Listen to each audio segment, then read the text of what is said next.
The military transport shuddered as it touched down on the tarmac at Forward Operating Base Sentinel, sending a cloud of desert dust swirling into the scorching afternoon air. Staff Sergeant Marcus Chen squinted through the grimy window, watching as ground crew scrambled to secure the aircraft. This was his third deployment to this godforsaken stretch of sand, and he'd learned long ago that nothing good came from headquarters sending special attachments to their unit. "Another desk jockey coming to tell us how to do our jobs," muttered Corporal James Rodriguez from the seat behind him, craning his neck to get a better view of the passengers disembarking. Chen chuckled, adjusting his tactical vest. Probably some general's nephew who needs to check a box for their promotion packet. 2 weeks of taking photos and pretending to understand field operations, then back to the air-conditioned office. The cargo ramp lowered with a hydraulic hiss, and the team watched as a figure emerged from the aircraft's dim interior. She couldn't have been more than 25, maybe younger, with her dark hair pulled back in a regulation bun and wearing a crisp uniform that practically screamed, "Never seen real action." She carried a standard-issue duffel bag over one shoulder and clutched a tablet in her other hand, her eyes scanning the base with what appeared to be wide-eyed fascination. "You've got to be kidding me," Rodriguez groaned. "That's our attachment? She looks like she just graduated from high school." Lieutenant Sarah Mitchell, the team's executive officer, moved forward to greet the newcomer. Even Mitchell, who prided herself on professionalism, couldn't hide the flicker of disappointment in her eyes. The base was already understaffed, running operations with a skeleton crew, and now they were expected to babysit some intern from headquarters. "Welcome to FOB Sentinel," Mitchell said, extending her hand. "I'm Lieutenant Mitchell, XO of the Tactical Operations Unit." The young woman shifted her tablet to shake hands, her grip firm despite her slight build. "Thank you, Lieutenant. I'm here for the Joint Operations Assessment. Where should I stow my gear?" "Rodriguez will show you to the barracks," Mitchell replied, her tone professional but cool. "We've got a briefing at 1600 hours. Try not to get lost between now and then." Over the following days, the team's initial skepticism hardened into open dismissal. The newcomer, whom they'd taken to calling the intern despite never actually confirming her role, attended every briefing, took copious notes on her tablet, and asked questions that the senior enlisted men found either painfully obvious or irritatingly technical. "Does anyone actually know what her job is supposed to be?" Specialist Emma Walsh asked during a break in patrol preparations. "She's always scribbling notes, but I haven't seen her do anything practical." Chen shrugged, checking the magazine in his rifle. "Probably writing some report about operational efficiency that'll gather dust on someone's desk. Just ignore her and do your job." The intern seemed oblivious to, or perhaps deliberately ignored, the team's cold shoulder. She showed up early to every formation, sat quietly in the corner during tactical planning sessions, and occasionally asked to shadow different team members during their duties. Most declined politely, some less politely. What the team didn't notice, or chose not to notice, was the quiet competence in how she moved through the base.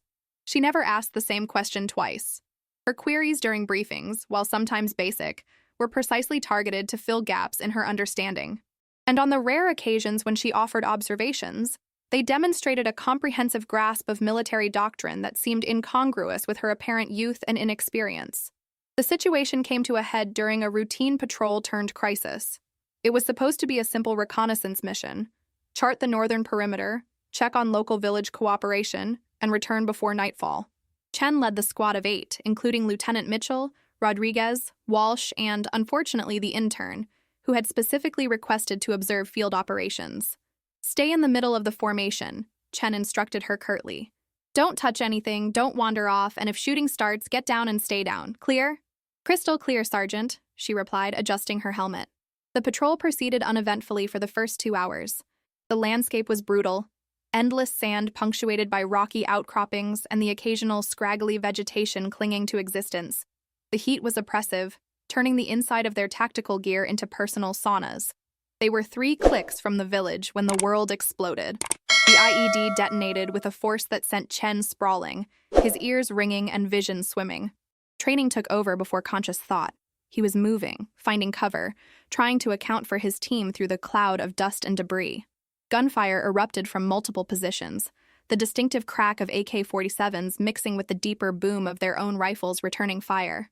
"Contact right! Contact right!" Rodriguez's voice cut through the chaos. Chen's tactical mind sorted through the cacophony. Ambush, well planned, multiple firing positions. They'd walked straight into a kill zone, and now they were pinned down with limited cover and an unknown number of hostile forces.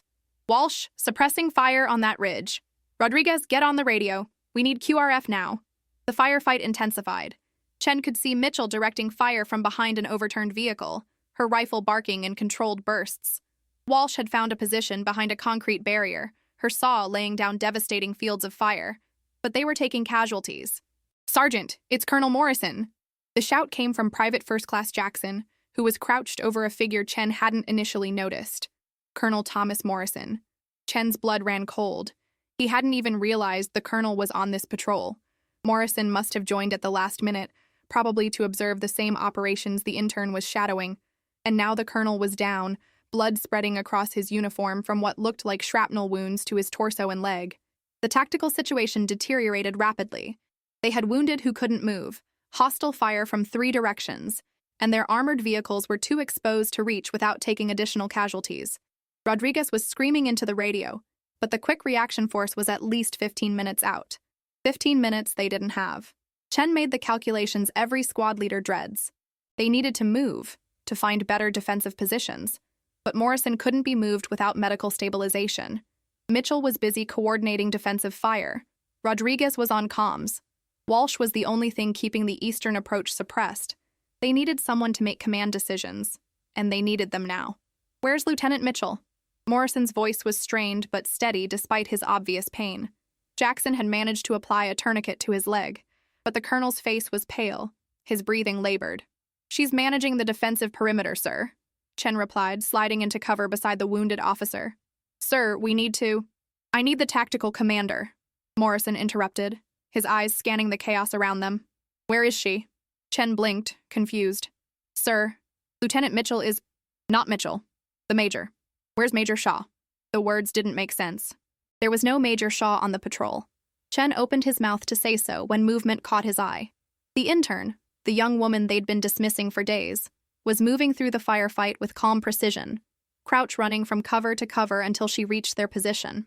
Colonel Morrison, I need you to stay still, she said, her voice carrying an authority that seemed to materialize from nowhere. She was already assessing his wounds with practiced efficiency. Jackson, good work on the tourniquet. Get me the trauma kit from my pack. Ma'am? Jackson looked as confused as Chen felt. Morrison's hand shot out, gripping the young woman's sleeve with surprising strength. Major Shaw, situation report. Major Shaw. The words crashed through Chen's understanding like a physical blow. He stared at the intern, at Major Shaw, as she calmly began treating the colonel's wounds while simultaneously pulling up a tactical display on her tablet. We're in a L-shaped ambush, Colonel. Approximately 12 to 15 hostiles based on firing patterns. They were expecting a standard patrol route and positioned accordingly. Her hands moved with clinical precision as she spoke, applying pressure bandages while her eyes never stopped scanning the battlefield. QRF is 14 minutes out. We've got 2 choices. Dig in and hope we can hold, or execute a tactical withdrawal to those ridgelines at our 6 o'clock. Casualties? Morrison asked through gritted teeth. You're the most serious. Jackson has minor shrapnel wounds. Everyone else is mobile. She finished securing the colonel's primary dressing and looked up, her eyes meeting Chen's for the first time with an intensity he'd never noticed before. Sergeant Chen, I need you to gather squad leaders. We're implementing emergency tactical procedure Delta 7 Quebec. Chen's mouth worked soundlessly. Delta 7 Quebec was an advanced tactical doctrine for trapped units under heavy fire. He knew it academically, but implementing it required split-second coordination and absolute trust from every team member. Sergeant, her voice cracked like a whip. Every second we wait, their reinforcements get closer. I need you focused. Can you do this? Training overrode shock. Yes, ma'am. Then move. What followed was a masterclass in tactical command that would be studied in after-action reports for years to come. Major Shaw, and Chen's mind was still struggling to reconcile this composed officer with the quiet intern they'd been ignoring, orchestrated their withdrawal with precision that bordered on prescient. She had Walsh shift her fire to create a false concentration point, making the enemy believe they were reinforcing the eastern position. Meanwhile, Rodriguez and 2 others low-crawled to flank the western firing position, using a drainage ditch that Shaw had apparently memorized from satellite imagery she'd been studying on her tablet for days. Mitchell, I need covering fire on the ridge in 30 seconds, Shaw ordered through the command channel. Heavy volume, make them think we're about to charge. Major, I didn't realize, Mitchell started. Explanations later, Lieutenant. Right now I need you to trust me. Can you do that? A heartbeat of hesitation then. Yes, ma'am. The plan unfolded like clockwork. Mitchell's covering fire drew the enemy's attention, while Rodriguez's team eliminated the western position. Shaw directed Chen to organize a leapfrog withdrawal, half the squad moving while the others provided cover, then switching. She coordinated it all while simultaneously monitoring Morrison's vital signs and calling in precision targeting coordinates for the incoming QRF. "They've got a machine gun position in that stone building at grid November 734, she relayed to the Quick Reaction Force commander. "That's your primary threat. Secondary concerns are possible reinforcements from the village to the east." Chen found himself executing orders without question. His earlier skepticism burned away by the simple fact that Shaw clearly knew exactly what she was doing. More than that, she was better at this than anyone he'd served under in 15 years of military service. The withdrawal took 12 minutes. By the time the QRF arrived, Shaw had successfully extracted the entire unit to a defensible position with 0 additional casualties. The Quick Reaction Force made short work of the remaining hostile forces, their attack helicopters turning the ambush positions into smoking craters. As the dust settled and medics rushed to treat Morrison and the other wounded, Chen stood watching Major Shaw coordinate the casualty evacuation and secure the perimeter. She moved through the aftermath with the same quiet competence she'd shown during the crisis, ensuring every wounded soldier was accounted for, every weapon recovered, every detail documented. Lieutenant Mitchell approached her, standing at attention. "Major Shaw, I owe you an apology. We all do." Shaw glanced up from the tablet where she was completing her incident report, one eyebrow raised slightly. "For what, Lieutenant?" "We didn't know who you were, ma'am. We thought—" Mitchell struggled to find words that wouldn't sound as bad as the truth. "You thought I was an inexperienced intern here to waste your time and resources," Shaw finished calmly. "I know. I heard the sergeant refer to me as the desk jockey on my second day here." Chen felt his face burn with shame. Shaw set down her tablet, her expression thoughtful rather than angry. "Let me ask you something, Lieutenant. If I'd shown up and immediately started throwing my rank around, demanding deference, would you and your team have been receptive?" Mitchell considered this. "Probably not, ma'am." "Exactly. You would have resented the know-it-all major from headquarters who'd never earned her stripes with your unit. You would have smiled and nodded and then done things your own way the moment I wasn't looking." Shaw's gaze swept across the assembled squad members who were now listening with rapt attention. "I needed to understand how this unit actually operates, not how it operates when officers are watching. I needed to see your real capabilities, your real dynamics, your real challenges." "But ma'am," Rodriguez interjected, then seemed to remember who he was addressing. "Permission to speak freely?" "Granted. We disrespected you. For days. Why didn't you say something?" Shaw smiled, and there was something almost mischievous in it. "Respect isn't something you demand, Corporal. It's something you earn. I may outrank everyone in this unit, but I hadn't earned the right to lead you yet. Today, under fire, I had the opportunity to demonstrate that I belong here, not because of the oak leaves on my collar, but because I can do the job when it matters most." "You saved our lives, ma'am," Walsh said quietly. "All of us. The Colonel, too." "We saved our lives," Shaw corrected. Mitchell's covering fire, Rodriguez's flank attack, Chen's squad coordination, Walsh's suppressing fire, Jackson's first aid on the Colonel. Everyone played their part perfectly. I just helped coordinate the pieces that were already here. Chen stepped forward, coming to attention. "Major Shaw, I was wrong about you. Completely wrong. I apologize for my disrespect and my failure to recognize your capabilities." "Apology accepted, Sergeant." Shaw's expression softened. "And for what it's worth, your tactical instincts are excellent. You had already begun organizing a similar withdrawal before I took command. You were thinking exactly right. You just needed someone to give the final order so you could execute." The medevac helicopter arrived, its rotors whipping sand into small tornadoes. As the medical team loaded Colonel Morrison onto a stretcher, the wounded officer gestured for Shaw to approach. "Good work, Major," Morrison said, his voice weaker now but still carrying authority. "Your evaluation period is over. As of now, you're hereby assigned as the permanent tactical operations commander for this FOB. These people need someone who can think on their feet and lead under fire. You've proven you can do both." Shaw came to attention, saluting crisply. "Thank you, sir. I won't let you down." As the helicopter lifted off, carrying Morrison and the other wounded to the field hospital, the team stood in a loose circle around their newly revealed commander. The weight of their previous dismissal hung in the air, uncomfortable but acknowledged. "So," Chen finally said, breaking the silence, "I suppose we should ask, what else don't we know about you, ma'am?" Shaw picked up her tablet, pulling up her official service record with a few taps. Let's see. 3 combat deployments. Master's degree in military strategy from West Point. Counterinsurgency specialist. Qualified expert with 7 different weapon systems.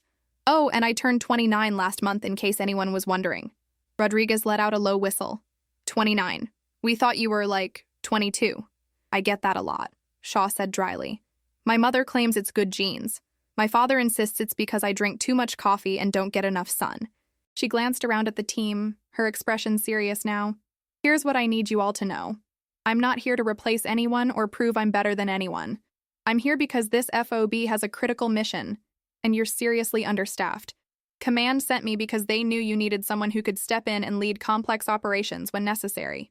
Why didn't you just tell us that from the start? Walsh asked. Would you have believed me? Shaw countered. A young-looking officer shows up claiming to be some elite tactical specialist sent to save the day. You would have dismissed it as arrogance, and you would have been right to be skeptical. Credentials on paper don't mean anything until you prove yourself in the field. Mitchell nodded slowly, understanding dawning in her eyes. You were testing us as much as we were dismissing you. I was observing, Shaw clarified, and I'm impressed with what I saw. This unit operates efficiently, maintains good discipline, and clearly cares about each other. Those are the foundations of an excellent team. Now we just need to build on that foundation. The team returned to base as the sun began to set, painting the desert in shades of orange and purple. The dynamic had shifted fundamentally, not just in how they viewed Shaw, but in how they viewed themselves. They'd been operating competently, but they'd been underestimating their own potential by assuming that anyone who didn't fit their preconceptions couldn't possibly have something valuable to contribute. In the days that followed, Major Shaw proved to be exactly the leader the unit needed. She was demanding but fair, expected excellence but provided the training and resources to achieve it. More importantly, she listened. She incorporated feedback, adjusted plans based on ground-level insights, and never pulled rank unless absolutely necessary. The team's initial ridicule transformed into genuine respect, earned not through revelation of rank, but through demonstration of competence under the worst possible circumstances. They stopped seeing a young intern and started seeing the skilled officer who'd been there all along. Staff Sergeant Chen kept a photo from that day, taken by one of the QRF members, showing Shaw coordinating the casualty evacuation, her uniform dusty and face streaked with dirt, but her expression calm and focused. He kept it as a reminder that leadership isn't about age or appearance or how someone looks on paper. It's about what you do when everything goes to hell and people are counting on you to bring them home alive. And on that scorching afternoon in the desert, Major Shaw had done exactly that.